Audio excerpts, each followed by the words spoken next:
The conference room on the top floor of the glass tower in Buckhead smelled of expensive carpet, fresh chemical varnish, and stagnant air. Amara Jackson sat perfectly still in her ergonomic chair, her dark brown skin contrasting sharply with the pale Italian leather. Her shoulder-length locks were neatly parted and fell precisely around her neck, framing a face that showed absolutely no emotion. Her eyes were fixed on a small scratch on the mahogany table. Across the wide table sat Kesha and Marcus, the two executives who had spent the last 3 years taking credit for her architecture. They carried themselves with the easy confidence of people who had never been forced to prove their worth. David tapped his heavy fountain pen against a legal pad while Marcus leaned back, hands clasped behind his head, looking out the floor-to-ceiling window at the Atlanta skyline stretching toward Midtown. David spoke first, his tone carrying a synthetic warmth that did not reach his eyes. He explained that the platform Amara had spent 18 months coding belonged entirely to the firm.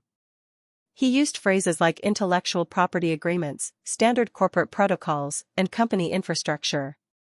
He spoke as if he were explaining the weather to a child, using his hands to gesture vaguely toward the ceiling. Marcus nodded along, adding that this was simply how the technology industry operated and that everyone had to pay their dues before they could claim individual ownership.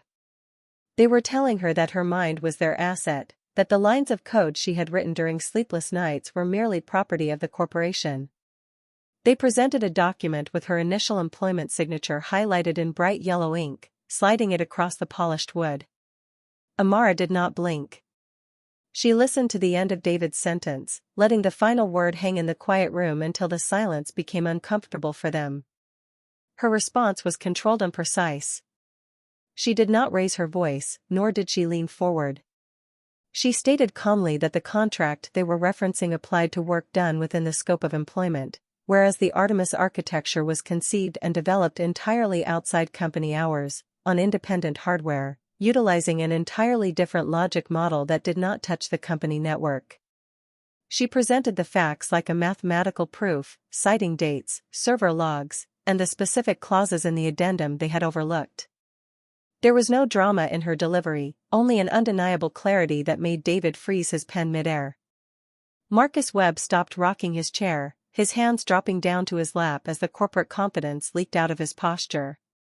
When David began to repeat his corporate phrasing, attempting to cut her off with a rehearsed legal threat, Amara simply stood up. She did not look at the paper they had slid toward her. She smoothed the front of her tailored professional blazer, picked up her leather notebook, and walked out of the room. The walk down the long corridor was silent. Her heels clicked rhythmically against the polished marble floor of the lobby, a steady beat that echoed off the glass walls. She passed the security desk without looking back, ignoring the receptionist who called out her name.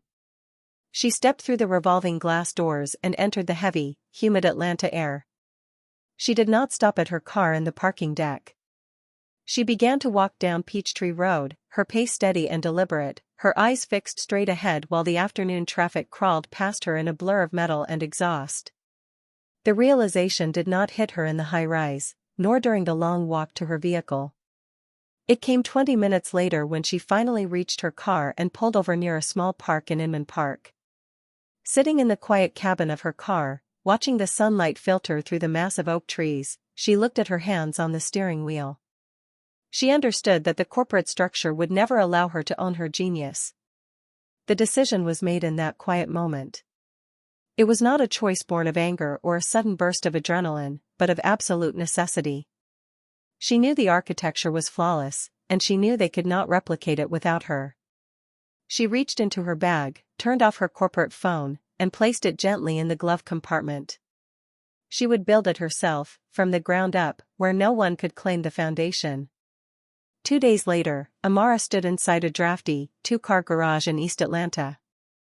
The concrete floor was stained with old oil from decades of previous tenants, and the wooden rafters overhead exposed the raw, rough-hewn bones of the structure. Sunlight cut through the cracks in the side wooden door, illuminating dust motes dancing in the heavy air.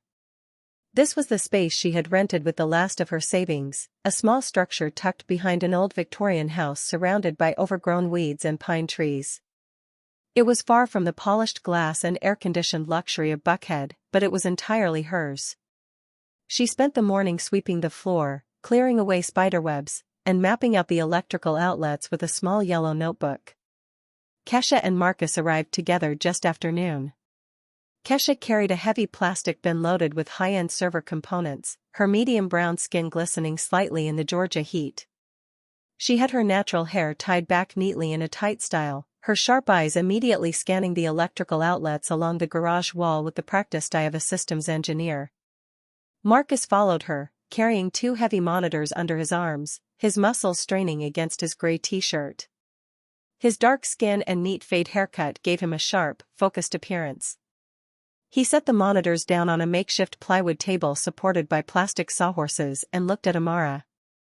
They looked at each other for a long moment, the silence filled only by the distant sound of a lawnmower down the street. There was no grand speech or dramatic toast. Amara looked at her 2 closest colleagues and told them plainly that there was no safety net, no guaranteed salary, and no corporate backing to protect them. She told them they were going to rebuild the entire architecture from scratch, better than before, and they would own every single line of code they produced. Kesha looked at the exposed wiring on the wall, ran her hand along the rough plywood table, smiled faintly, and began unpacking her tools. Marcus pulled out a dented metal chair, plugged his laptop into a heavy-duty extension cord, and asked where they should begin the first data migration. The decision was made again, together, without hesitation, their silence a pact that required no legal contracts to bind them. Amara understood building because she had watched it her entire life. Her father was a master carpenter who could judge the straightness of a beam by eye alone. Her childhood home in southwest Atlanta always smelled of cedar shavings, wood glue, and sawdust. She remembered watching his dark, calloused hands shape raw wood into perfect structures that endured the heavy southern storms. Her mother was an industrial electrician who carried complex wiring blueprints in her mind and understood how energy flowed through hidden spaces behind heavy drywall. From them, Amara had learned early on that anything real required a solid foundation, endless patience, and a complete refusal to cut corners. Her trajectory through the technology industry had been defined by the same recurring pattern across 3 different major companies. In each place, she had been brought in to solve the infrastructure problems that other developers found too complex. She would enter a broken system, analyze its fatal flaws, and quiet the chaos with elegant, structured code that saved millions. Each time, the pattern repeated itself exactly. The executives would praise her efficiency in private, but when the time came for promotion or equity distribution, her contributions were absorbed into the corporate collective while others stepped onto the stage. She had tolerated the pattern until she could no longer bear the sight of her own work being traded for someone else's advancement. The garage in East Atlanta quickly transformed into a laboratory. It smelled of ozone, cheap coffee, and the metallic tang of soldering iron smoke that hung in the air during midnight sessions. 3 mismatched wooden desks were arranged in a U-shape against the back wall to maximize the reach of the heavy extension cords. Bundles of blue Ethernet cables ran along the rafters like vines.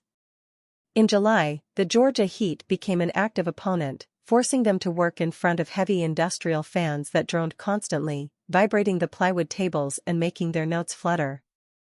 In January, the cold crept through the uninsulated walls, forcing them to wrap themselves in heavy woolen blankets, their breath visible as they typed out thousands of lines of pristine code.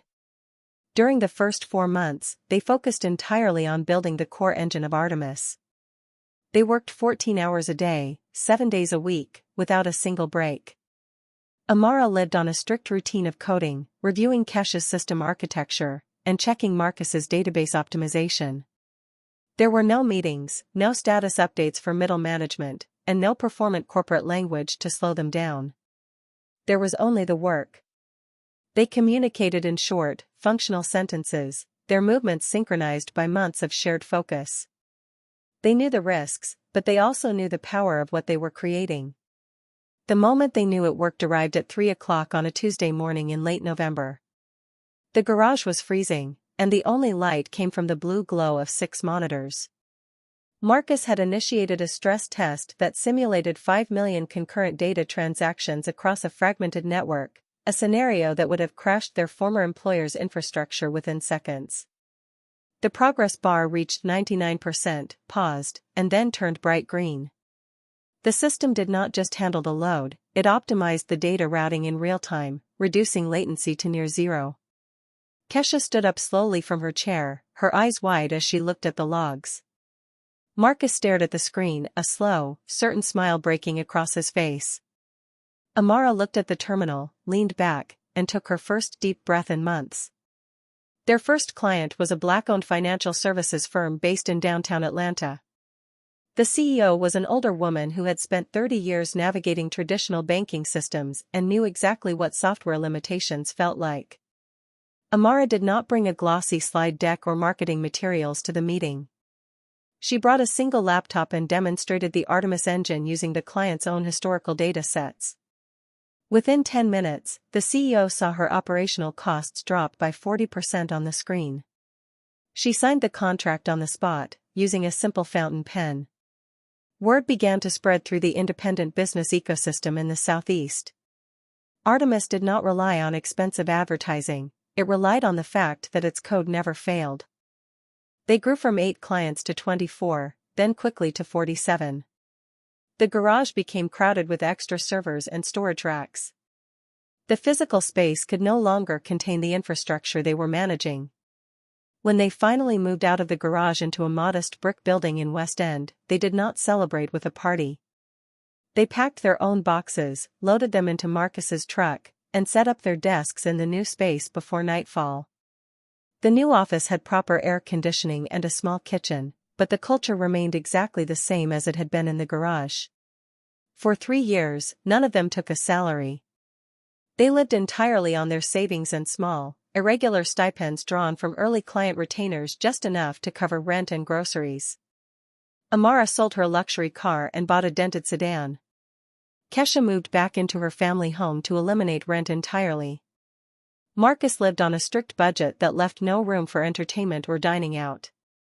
They did this because they refused to take outside investment too early, knowing that early money meant giving away pieces of their creation before its true value was realized. They chose the hardship because it guaranteed their absolute freedom. The culture they built in the West End office was a direct rejection of everything they had experienced in Buckhead. There were no performative diversity panels, no empty corporate buzzwords, and no useless hierarchies. Competence was the only currency that mattered. Amara ensured that everyone who contributed code owned a piece of the entity. They worked with a quiet, intense focus, but when someone needed to leave to care for a family member, they left without asking permission. The trust among the 3 of them was absolute, forged in the freezing winter and suffocating summer of the East Atlanta garage. Patricia Okonkwo discovered Artemis not through tech blogs or industry conferences, but through her own deep network of Southern business leaders. As a veteran venture capitalist who had spent nearly 3 decades identifying overlooked brilliance, she noticed that several high-performing financial firms in Georgia had suddenly upgraded their back-end efficiency without public explanation. When she traced the infrastructure back to a small, independent firm in the West End, she picked up her phone and called Amara directly. The first meeting took place in the Artemis office. Patricia arrived dressed in an elegant, tailored emerald suit, her gray-streaked locks pinned neatly back.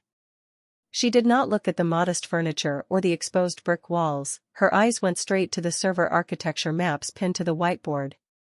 She spent 2 hours asking precise, technical questions that proved she understood systems engineering just as well as she understood finance. She did not ask Amara to justify her existence, she simply read the architecture for what it was, an undeniable masterpiece of engineering. The negotiation that followed was devoid of typical venture capital theater. Patricia did not try to squeeze their margins or demand controlling board seats. She sat across from Amara with a simple leather binder and laid out the valuation metrics. The growth curve of Artemis was undeniable, its client retention rate was perfect, and its proprietary engine was years ahead of anything the legacy firms in Silicon Valley had developed. Patricia named the number clearly, without hesitation, $200 million for a minority stake that left Amara in absolute control of the company's destiny. Amara looked at the figure written on the paper. For a fraction of a second, the image of the Buckhead conference room flashed through her mind, followed by the memory of her father's dust-covered hands and the freezing winter nights in the garage. Her face remained a calm, unreadable mask, but her eyes darkened with an intense, quiet validation. She looked across at Kesha and Marcus, who both gave a slight, decisive nod. Amara looked back at Patricia, reached for the pen, and signed her name at the bottom of the document. With the capital secured, Amara did not change her daily routine. She bought the brick building in West End outright, ensuring they would always have a home base that belonged to them. She immediately began laying the groundwork for their next venture, an advanced decentralized data protocol designed to secure independent healthcare systems. She remained focused on the next problem, knowing that success was not a destination but a continuous state of building. Kesha took over as the Chief Technology Officer, establishing an engineering academy within the firm to train young developers from underserved communities across the city. Marcus became the head of infrastructure, ensuring the system remained unassailable as they scaled globally. They had achieved absolute independence, moving through the world on paths they had carved with their own hands. The garage in East Atlanta remained exactly where it was. Amara bought the property from the landlord and locked the doors, keeping it as a quiet monument to the beginning.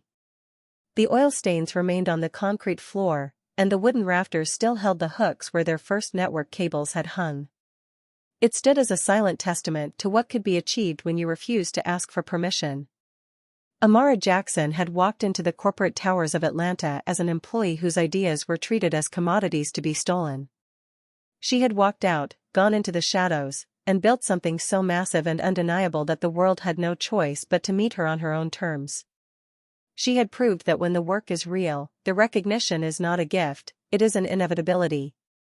Next week, we bring you the story of a visionary who was told that his architectural dreams were far too grand for the constraints of his hometown.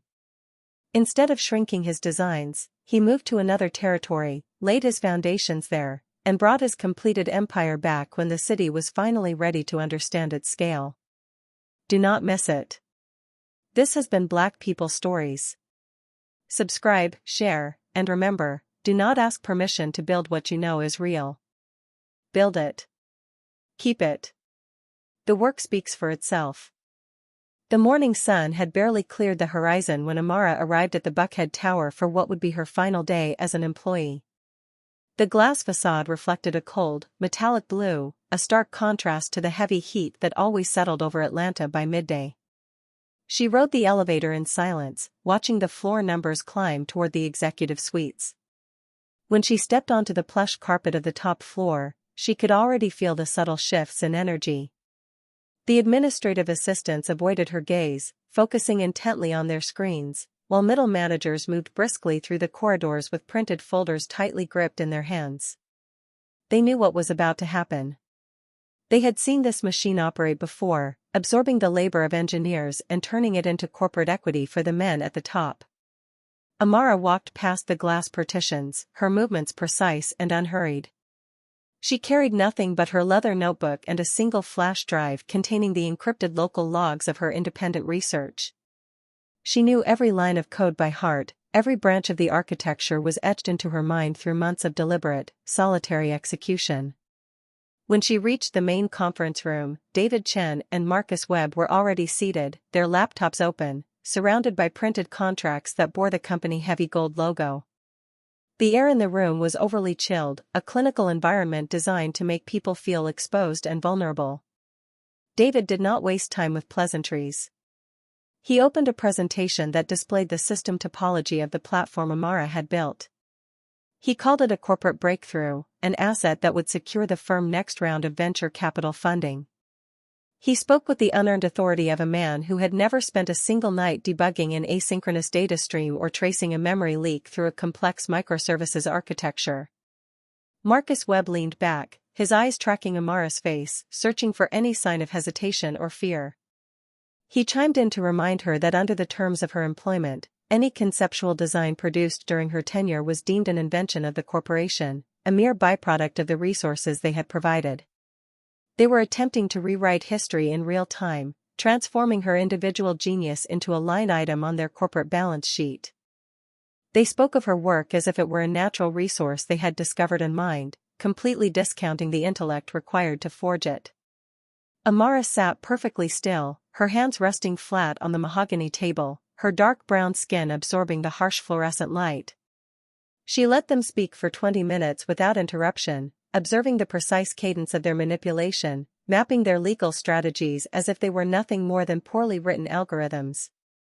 When David finally paused, sliding the yellow highlighted contract across the table, the silence in the room became absolute. Amara did not reach for the paper. She looked directly into David's eyes, her gaze steady and unyielding. She began to speak, her voice low, measured, and entirely devoid of emotional inflection. She dismantled their argument with surgical precision, citing the exact timestamps of every commit made to her private, external hardware. She pointed out that the core logic model of Artemis relied on a nonlinear data routing algorithm that she had conceptualized years before joining the firm, an architecture that shared zero common ancestry with the company proprietary codebase. She referenced the specific clause in the state labor code that protected independent intellectual development, a detail their legal team had failed to account for in their standard employment templates. Marcus Webb tried to interrupt her, his face flushing a deep reddish purple as his corporate composure cracked, but Amara did not pause. She laid out the technical reality with such clarity that both men knew, within 30 seconds, that they could not replicate her work without her. They had the interface, but she held the engine. She did not wait for their rebuttal. She stood up, smoothing the fabric of her professional blazer with a single, deliberate movement. She picked up her leather notebook, turned her back on the executives, and walked toward the heavy glass doors. David called out her name, his voice rising in pitch, shifting from corporate authority to a desperate legal threat, but she did not slow her pace. The walk down the long corridor was the longest she had ever taken, yet her feet felt remarkably light. Every step away from that room was a step toward absolute autonomy. She entered the lobby, where the security guards stood at attention, and passed through the turnstiles without looking back. The revolving glass doors released her into the humid Atlanta air, and as the heavy heat hit her face, she felt a profound sense of relief. She walked past the parking deck, choosing instead to walk down Peachtree Road, letting the rhythm of her footsteps clear the residual noise of the corporate tower from her mind. City was moving around her, a chaotic symphony of engines, construction sirens, and shouting street vendors, but inside her mind, there was only a quiet, absolute certainty. The true weight of the decision did not settle until she reached a small, quiet park in Inman Park, miles away from the corporate density of Buckhead. She sat on a low stone wall beneath the sprawling branches of a massive live oak tree, watching the shadows shift across the grass. The anger she had expected to feel never arrived. Instead, she was filled with a cold, analytical clarity. She looked at her hands, the long fingers that had spent thousands of hours translating abstract mathematical concepts into functioning software. She realized that the system she had tried to work within was designed to extract value, not cultivate it. If she remained, she would spend the rest of her career fighting for permission to own her own mind. The decision was final. She reached into her pocket, pulled out the sleek corporate phone that connected her to their network, and powered it down. She slid it into the deepest compartment of her bag, resolving never to turn it on again. She was entirely on her own now, without a salary, without corporate health insurance, and without the prestige of a high-rise title. But as she looked up through the green leaves at the Atlanta sky, she knew she had never been more powerful. Finding the workspace took 48 hours of continuous searching through the industrial pockets of East Atlanta.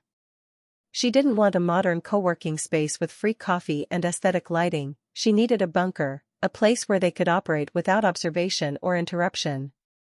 She found it down a gravel alleyway behind an aging Victorian home that had been converted into apartments. The structure was a weathered, two-car garage built of rough timber and corrugated iron, its concrete floor deeply stained with old motor oil and transmission fluid. The landlord, an older man who didn't care about software or technology, accepted her cash deposit without asking for references or credit checks. The space was raw, drafty, and smelled heavily of damp earth and rust, but when Amara stood in the center of the floor, she saw the blueprint of her future. She spent the next 12 hours hauling out abandoned car parts, sweeping away decades of dust, and verifying the capacity of the old electrical panel mounted on the back wall. When Kesha and Marcus arrived the following morning, they did not look like corporate refugees, they looked like operators preparing for a campaign. Kesha backed her compact car right up to the garage doors, the trunk overflowing with plastic crates filled with Cat6 cables, soldering irons, and high-performance server motherboards she had purchased using her own credit cards.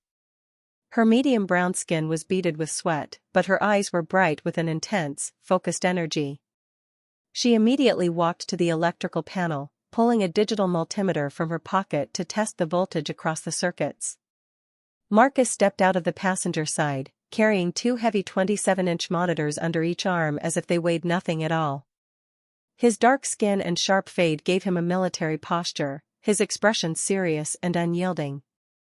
He set the hardware down on the rough plywood tables Amara had constructed the night before, looked up at the uninsulated wooden rafters, and then looked at Amara.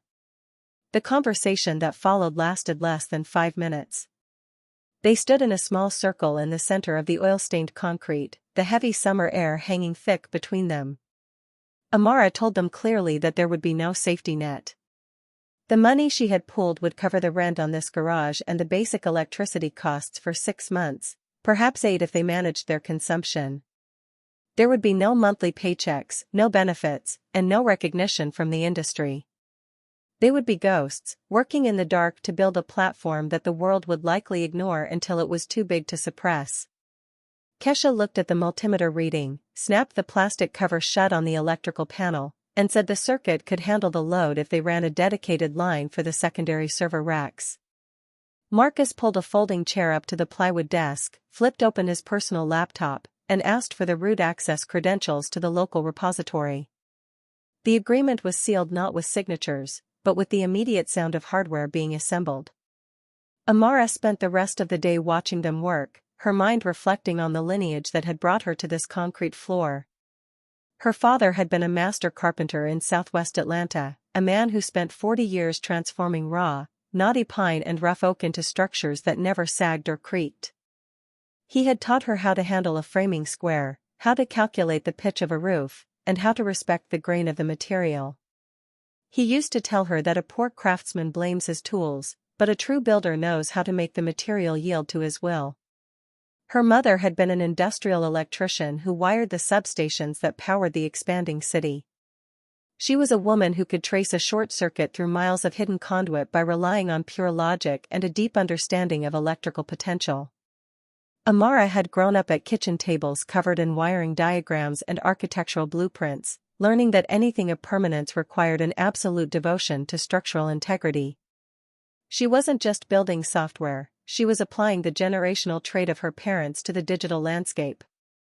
By late June, the East Atlanta garage had become an isolated ecosystem, completely cut off from the rest of the technology industry. The daily routine was brutal, stripped of any comfort or luxury. Every morning began at 5 o'clock, before the Georgia sun could turn the corrugated iron roof into a furnace. Amara would sit at the center plywood desk, her eyes scanning the master logic boards while the hum of the 3 heavy industrial fans provided a constant, low-frequency background drone. They did not have the luxury of automated testing suites or cloud-based staging environments. Every deployment had to be validated manually, script by script, to preserve their limited bandwidth. Kesha spent her days crouched beside the handmade server racks, her dark skin glistening with sweat as she stripped copper wires and configured local network interfaces with a precision that bordered on religious devotion. Marcus sat to her right, his fingers moving across his mechanical keyboard with a rhythmic, percussive cadence that filled the small space for 14 hours a day. The primary technical challenge of the Artemis engine was its distributed consensus mechanism. Traditional corporate platforms relied on massive, centralized databases that required constant, expensive maintenance and were highly vulnerable to latency spikes and external security breaches. Amara's design bypassed this entirely by utilizing a nonlinear data routing protocol that allowed nodes to communicate across fragmented networks without a central authority. It was an elegant solution on paper, but executing it within the constraints of their limited hardware was an ongoing battle. In mid-August, they hit a wall. Every time the simulated network reached more than 1 million concurrent transactions, the data packets began to overwrite their own headers, causing an immediate cascade failure that corrupted the local database. For 6 consecutive days, they lived in a state of absolute frustration, tracing lines of code through the early hours of the morning, their eyes bloodshot from the blue glare of the monitors. The breakthrough did not come from an intellectual epiphany, but from sheer, stubborn persistence.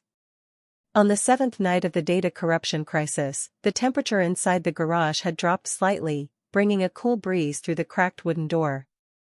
Amara sat with her notebook, drawing out the path of a single data packet as it moved through the custom memory registers.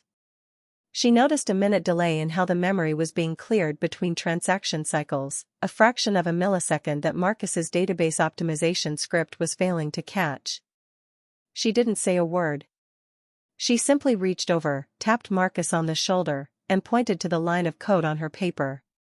Marcus looked at it for 30 seconds, his expression shifting from exhaustion to pure comprehension. He began typing furiously, modifying the allocation parameters while Kesha restarted the local node cluster. When they ran the simulation again at midnight, the progress bar did not stall. The system handled the load seamlessly, its efficiency increasing as the volume grew. With the core engine functional, the next hurdle was securing their first real-world deployment. Amara knew that traditional enterprise companies would never buy software built in an East Atlanta garage by 3 independent developers who refused to provide formal corporate credentials. She chose instead to target the businesses that the traditional technology sector had systematically ignored. She walked into the downtown offices of a historic Black-owned financial services firm that managed small business loans for local entrepreneurs. The office was quiet, lined with dark wood paneling and photographs of Atlanta civil rights leaders. The CEO, an imposing woman with silver hair named Evelyn Vance, sat behind a massive desk covered in thick ledger books and legacy software printouts. She looked at Amara with a mixture of skepticism and curiosity, giving her exactly 15 minutes to make her case. Amara did not open a laptop to show a marketing presentation. Instead, she asked Evelyn for a single, encrypted data file containing their worst-performing loan tracking accounts from the previous fiscal year.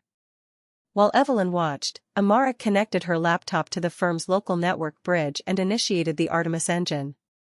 The software did not just index the files, it automatically analyzed the transaction histories, flagged structural inconsistencies in the interest calculations that had gone unnoticed for 5 years, and consolidated the data into an immutable, hypersecure ledger. Within 8 minutes, the legacy system's processing bottlenecks were entirely eliminated.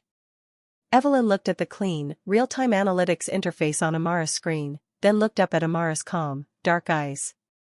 She didn't ask for a reference list or a corporate brochure. She pulled a heavy fountain pen from her drawer, signed a 5-year service-level agreement, and handed it across the desk. That first contract changed everything, providing just enough capital to keep the servers running and ensure they didn't lose the garage. Within 3 months, word of the Artemis platform's performance had traveled through the close-knit network of independent business owners across the Southeast. Amara didn't spend a single dollar on traditional marketing or sales representatives, the code was its own advertisement. When a Black-owned logistics provider in Savannah saw their fleet tracking latency drop to 0, they told an insurance firm in Birmingham. When that insurance firm managed to process 10,000 claims simultaneously without a single system error, they passed the word to a regional credit union in Atlanta. The client base grew exponentially, moving from 8 initial businesses to 24, and then rapidly expanding to 47 by the end of their second year. The physical reality of the garage began to strain under the weight of their own success. The space was now crowded with 4 additional server racks that put out so much heat that the industrial fans had to run 24 hours a day, creating an internal climate that felt like an engine room. Piles of empty component boxes were stacked against the walls, and the plywood tables were worn smooth where their wrists rested as they coded. Despite the influx of revenue from their 47 clients, Amara maintained a strict policy of absolute capital preservation. Every dollar earned was immediately reinvested into acquiring more powerful hardware and expanding their private network infrastructure. For 3 full years, neither Amara, Kesha, nor Marcus took a standard corporate salary. They lived on minimal stipends that barely covered their basic necessities, choosing the discipline of short-term scarcity to ensure their long-term independence. This shared sacrifice created a culture that was entirely unique to Artemis, an environment forged in the extreme conditions of that East Atlanta workspace. When they finally moved out of the garage into a modest, two-story brick building in the historic West End district, they brought that culture with them intact. There were no glass partitions, no beanbag chairs, and no performative corporate slogans painted on the walls. The desks were arranged in an open circle, maintaining the exact same proximity they had relied on when space was limited.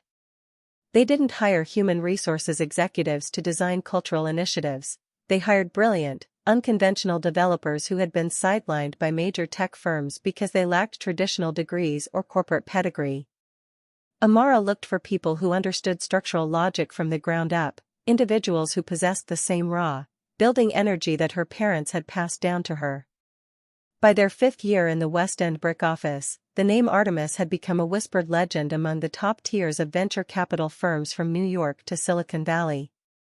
Yet, Amara kept the company completely insulated from the industry noise.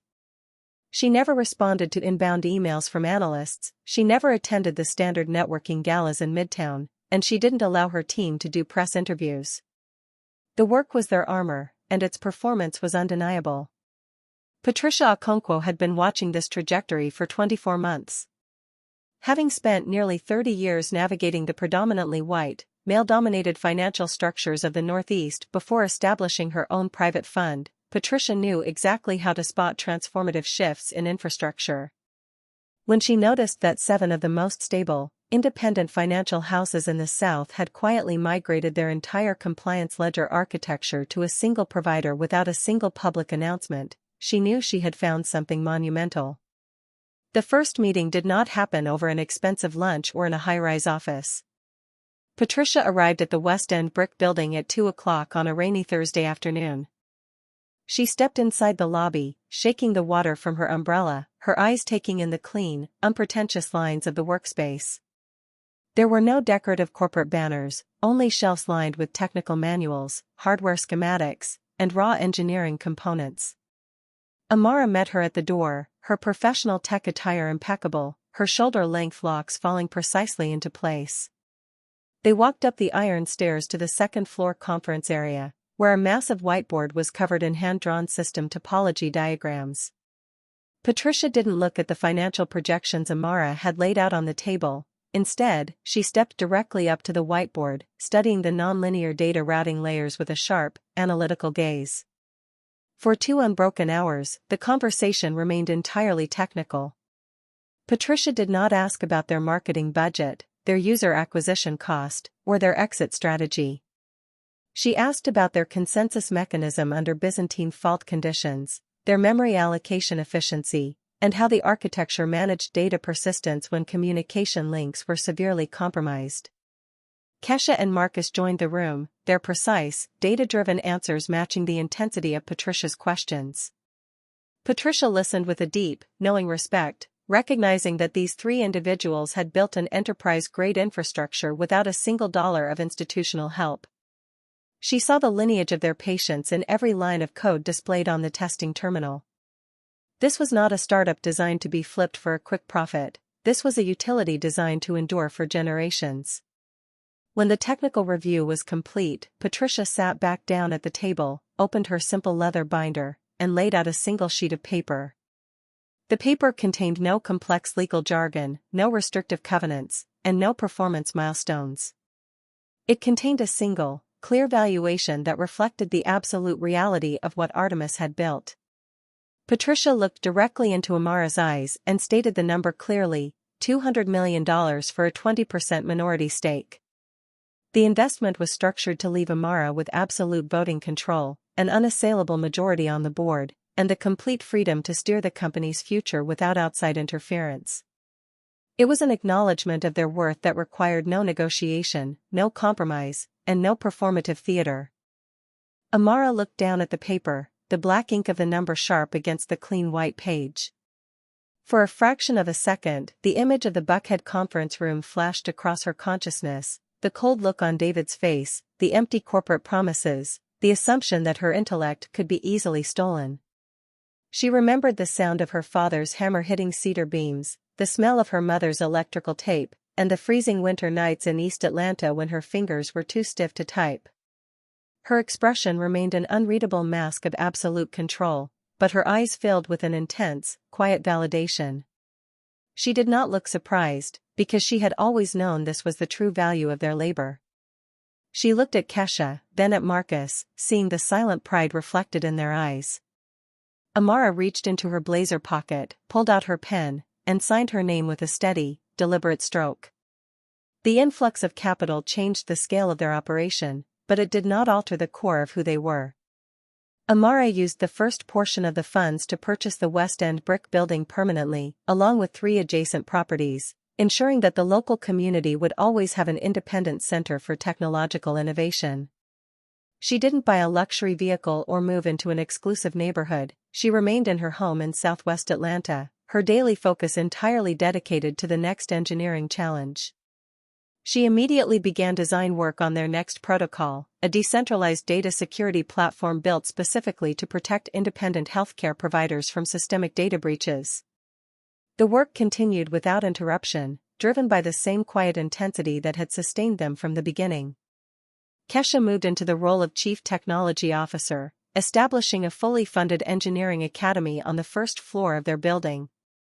The academy was designed to train young developers from the surrounding neighborhoods, skipping the traditional university gatekeepers and teaching them system architecture directly through hands-on construction. Marcus became the head of global infrastructure, overseeing the expansion of their dedicated server clusters across 3 continents, ensuring that the Artemis engine remained unassailable as it scaled to handle billions of transactions.